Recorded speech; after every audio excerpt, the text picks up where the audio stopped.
Hi, my name is Mary Masamo, and welcome back to part two of me relocating back to Kenya from the United States of America after 17 years. So, I have redefined my definition of success. And my new definition is that success is no longer Mary being a boss lady in Washington, D.C., working at the Capitol Hill. Mary is somebody who wants to be a well rested woman and she finds rest in everything that she's doing and existing with the love and support that she was not able to have when she was raising herself, when she went to school in the United States of America. So after making the decision that I'm going to move to Kenya, I couldn't tell anybody because I wanted to make sure that I'm sure and make sure that nobody can change my mind. This was challenging.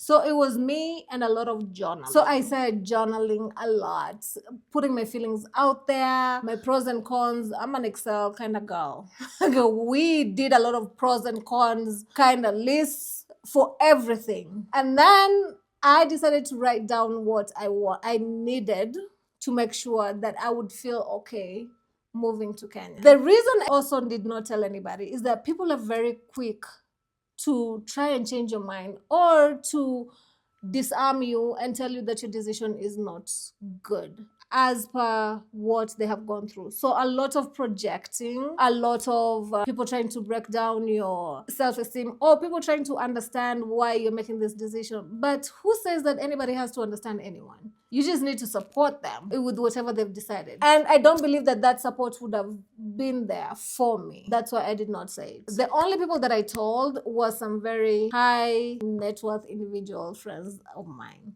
And they really encouraged me. They told me, yes, Africa is where it's at. That is the new developing world. You should move there. Definitely making the right decision. And yes, like they were very supportive. I tried to kind of, put it out there on the table to some other friends of mine.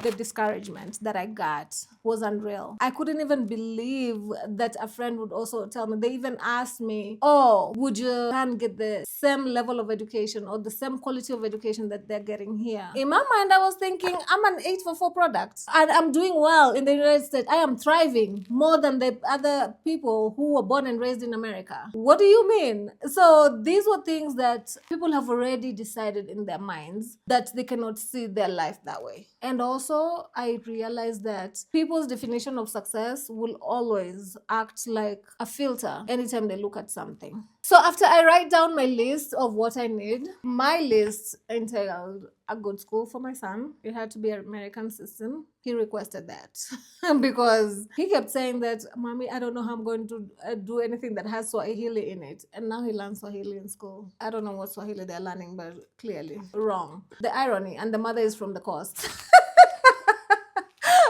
But there's that. And I wanted a nice, safe place for me to live where I do not have to be worried about anything and pretty close to my son's school. That was also a requirement for me. The third one was a rich husband. I didn't find that though. We're still working on that.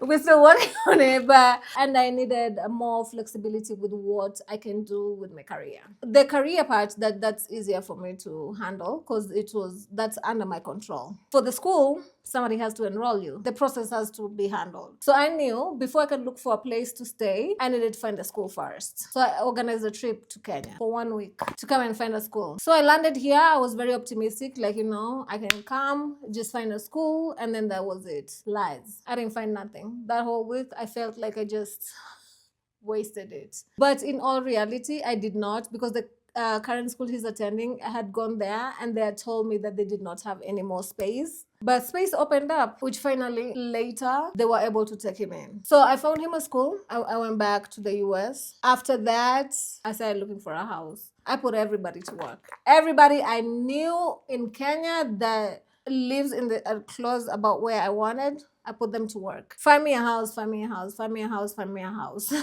And also the internet's very helpful. You should also try that. While all this was happening, in my house, I was deciding what is staying back and what is coming with me. That was very heavy emotionally because everything in my house had a memory tied to it, or it was something I gifted myself. Like, let's say I had a TV I had gifted myself because I had achieved something. This is my second house that I bought. It was a big girl's house. It was a house that my whole family could decide to come to the US at the same time, and everybody would be comfortable with a room. It was very spacious. It was a big girl's house. Selling it, now that that was the challenge. I couldn't imagine parting ways with this, and I always pride myself of not getting attached to things, but I was attached to that. I had a realtor, somebody who can sell it, so I can remove myself from the process, because otherwise that thing would not have been sold by now. So I had somebody who was like, just sell this thing for me.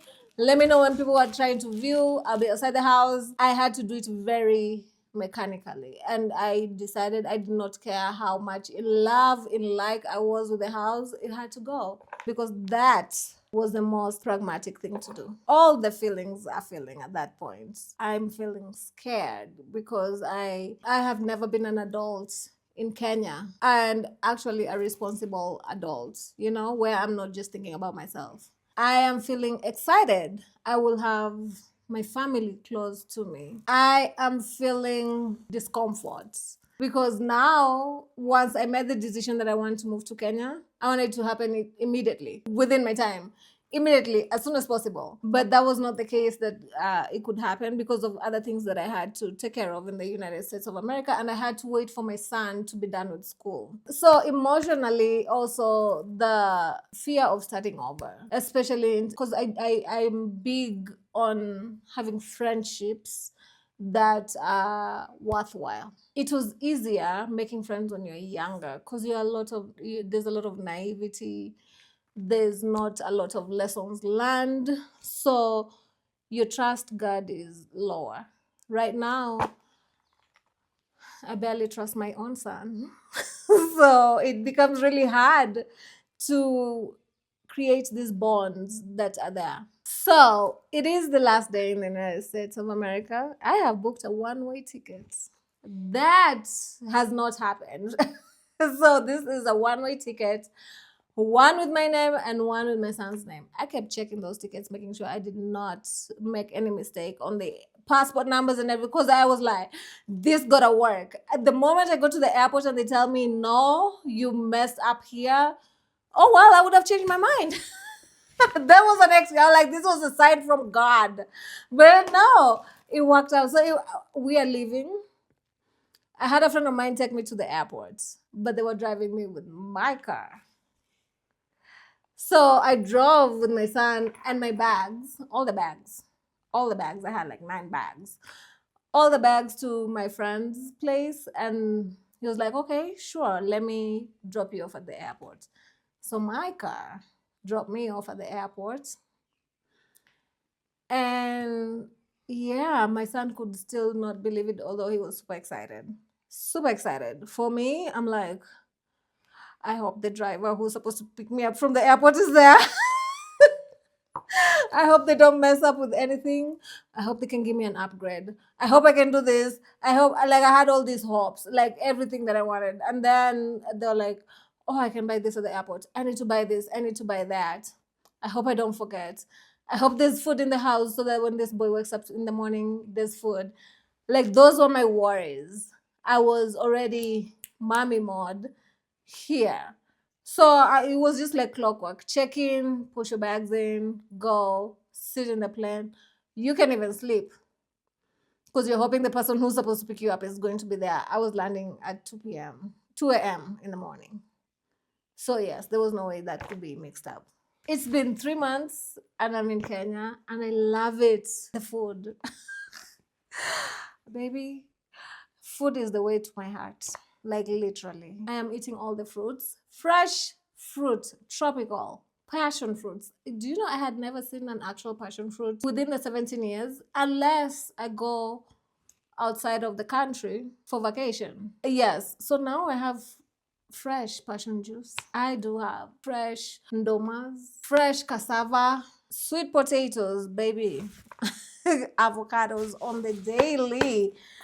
It was a luxury for me to buy avocados in the United States of America.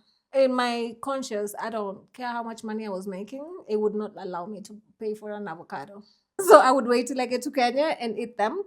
And then, that would push me through the next time I come. But now, yes, I love that. I love my son's school. They are very engaging, involving, and he loves the school too. They go for forest walks, whatever that is. I just know we used to chase each other in the forests and get beat up. They do biking, soccer, taekwondo. He has all these activities. I wonder if they're learning. I will check on that this Friday. I also like my house. I love the fact that my family has access to me and I can tell them that I miss them and they can show up for me. I love all that. If you're thinking about relocating to Kenya, it is not impossible, but think it through. Let it be on your own terms. That way, that decision is not being dictated by somebody else or out of necessity. Do it because you have defined your success and it involves you being in Kenya.